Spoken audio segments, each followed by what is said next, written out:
Hey folks, Rick here. My tack cable for my 2610 finally bit the dust.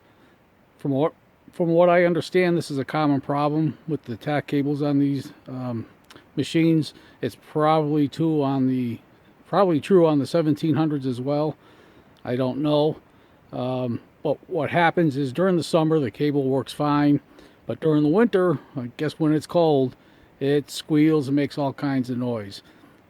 For some reason, what they do is they make some long cables and they route it all over the machine. I'll show you that. And I'll show you how I replaced the cable. But the cable came in just the other day. It was about $47 for the cable and another, I don't know, 15 bucks or so for shipping. Shouldn't take too long to install, but it's routed all over the place. I'm going to see if I can find a better way to route this thing. So thanks for watching. So here's the cable. I got it from a local Massey dealer about 90 miles away from me. Or 90 minutes away from me. He shipped it to me. Here's the part number. I'll get in a little closer, so if anybody needs it, they can copy this part number. I know from other videos and from blog sites and other YouTube channels, people have had the same problem with these cables squealing. And so what happens is the tack cable, or the tack needle, during the winter will jump around. I'll show you up here. So on the tachometer, that needle will jump from about 1,000 RPMs up to 3,000 RPMs and just jump back and forth. My guess is that the cable is probably, it's cold, it's bound up inside the sheathing, and it's got to go through all the different bends, and it's just having trouble. So what finally happened on mine was that the very tip, right here, the tip came off, broke off.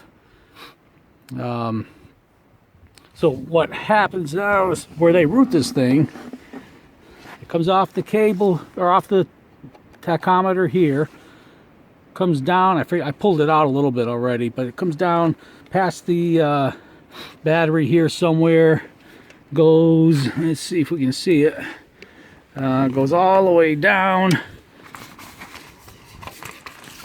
in here between the battery and the radiator, and then runs along the floor of the tractor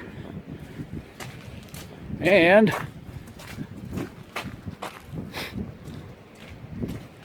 comes out here. You can see I've already pulled the cable out from underneath the radiator, underneath the battery. So runs along the floor in here, comes to here, goes down below the floor of the tractor, comes out, let's see, it comes out down here, and this is the cable right here, and then runs back up, and there's a bunch of zip ties here, runs up along the radiator hose, and then goes up. Let's see if I can get in there. Goes up across the water pump, and then back. And then, let's see. And then, where is it? I don't know if you can see it there, but it's right in here, comes over the water pump and then down, and then behind the alternator, and down to the connection on the block, I guess it is. Hard to see there. So what I'll have to do is loosen the alternator, move the fan belt out of the way, and then loosen it up at that end, and then I'll have to replace it. So I'll get going on it and show you parts of it as I go along. And by the way, the part number here, 625443-7M92, that was actually listed as a cable for a 1700 series, not the 2600 series, but I believe they're the same. The dealer I talked to thought they were as well. There's also another cable that was an M91 instead of M92. And I don't know what the difference is, but it looked like they were interchangeable. So I grabbed the M92 for a reason. I forget why now, but I grabbed the M92 for some reason when I was looking at the website. So I think they're interchangeable. And I'm hoping that this fits my 2610, but I'll know within a couple of minutes. Alright, so I got into the cable. What I did is disconnected the battery before I moved the alternator here. The battery, I think, has a 10 millimeter, if I remember correctly, 10 millimeter nut here. Loosened that up and took it off. The two bolts on the alternator, the upper one up here is a 12 millimeter. The lower one is, of course, a different size. That's a 14 millimeter. So I took those off, swung it out of the way. I've got the pulley setting on the frame of the tractor to hold the alternator out of the way. And then that is where the cable is going in down here. So it just took a little wrench to break this loose. And I'll pop that out of the way.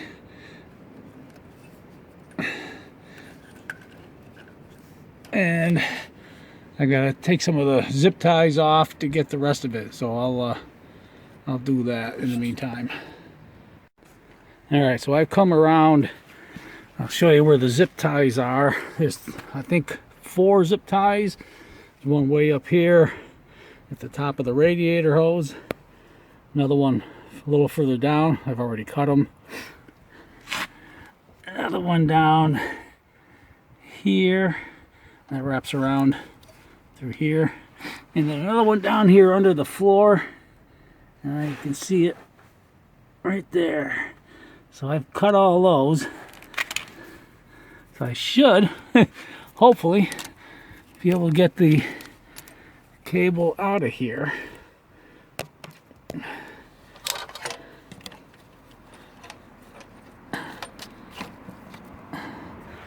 It might be easier to pull the small end. Let's see, I reach under here, try to find it. It's in behind these other conduits. It's in there somewhere. I found it. So, pulling it through.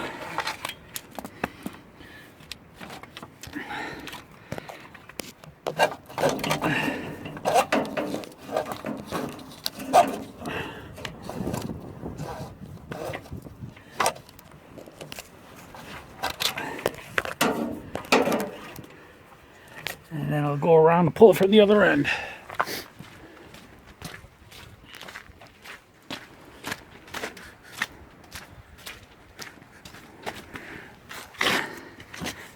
Let's see. Where'd she go? There it is.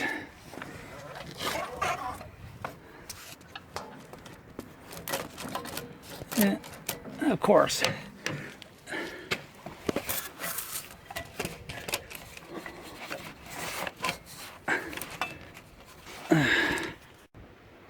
All right, the tail end, the small end of the cable got hung up right behind this little hose here. Between the hose and there's some wires in there. If you can see those. It got hung up in there. It's kind of a little difficult to get out. So what I did is I moved the air box out of the way. And that gave me the room to get in there and pull it out. So now that's out. It's over on the other side. Now I got to figure out how I want to route the new one? Do I want to route it the same way or route it a different way? So I'm going to take a look at that, figure out what I want to do. Okay, I've got her installed. So I've got the end here on the tachometer. So instead of following the same route, I rerouted it, and I'll show you what I did. I'm not sure if this is going to be permanent, but I want to show you what I did before I put everything back together, and then I'll give it a try. But why they didn't just run maybe an 18 or 24 inch cable, I don't know. They could have run the cable from the tachometer there and over here somewhere, and then down, straight down to the connection there. All you need is 18 to 24 inches. But now they got to run it all the way around like I showed you. So what I did is I started it there, and I ran it over here along the right side of the engine, and under that's probably a heat shield. That's the exhaust manifold there. Under that heat shield and above the starter, and then it comes up. I routed it through this little, where is it? Through that loop down there. I routed it through there to keep it away from the exhaust pipe, which is right there. So I routed it through here, and then what I'll do is I'll zip tie it just to be sure that it doesn't end up against the exhaust pipe. And that's if I leave it here. So then I come up over the engine. I'll have to zip tie it here as well. Right over here, I'll zip tie it and that somewhere. And then I brought it around the outside of the radiator so that I don't have any sharp loops or sharp bends, and then up to the tachometer. So, and this cable does match the old one that I took off. They're identical. One tricky part is down here where it goes into where it connects here. There is a key on the cable. So you got to make sure that you put that key into the slot down in here. It's a little tricky. You got to fish around with it, try to turn the cable. And what I did is I held this part of it up straight, and then just took the part with the key on it and just turned it gently, and then finally found the slot and it dropped in, and then I bolted it down. That's probably the trickiest part of the whole thing, is just trying to find that. So anyway, that's where it is. I'm going to put everything back together and fire it up and see if it works. Now here's the old cable I took off, and you can see the key. You should be able to see the key there if it'll focus. There it is. So that's the key, and that's got to go down, and you got to find the keyway. You got to turn it until it drops into place. So if you have to replace your cable, make sure you put that key into the keyway. Okay, I put it all in, I fired her up, and she seemed to work good. We'll check that in a minute. So I kept the route that I showed you, running the cable down along the side here and over the top of the engine, and then down through that little loop down there, and then continued it over the starter and under that heat shield. So we'll fire her up and see how she works.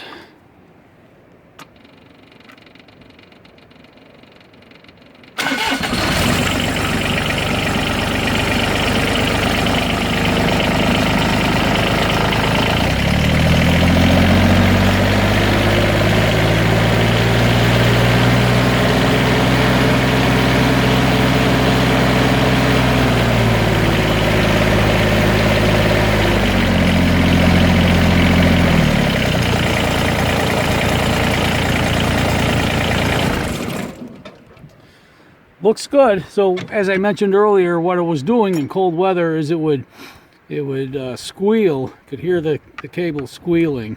You can actually hear it in one of my other videos when I walked up to look at the suicide knob here. You could hear the cable squealing, and that needle would jump all around. So it looks good now, and I think that might have been part of the problem on my first tractor video where I was running the Meteor snowblower, and it just didn't seem to be blowing the snow far enough. I think the tachometer was misreading. Well, it was hard to gauge to begin with, but I think it was actually misreading the speed of the engine. I think it was running too slow. So we'll have to try the snowblower next chance we get and see if it does better. So that's it. I put everything back together. I zip tied everything in. It looks good. But I did find another issue. You fix one thing and another one breaks. But I think the weld is breaking on my hood because it doesn't want to close properly now. So I think down at the bottom there, I think the weld is breaking. And when I try to close the hood, it doesn't line up properly. I've got to lift it and pull it and close it that way. So that's probably my next repair. But thanks for watching.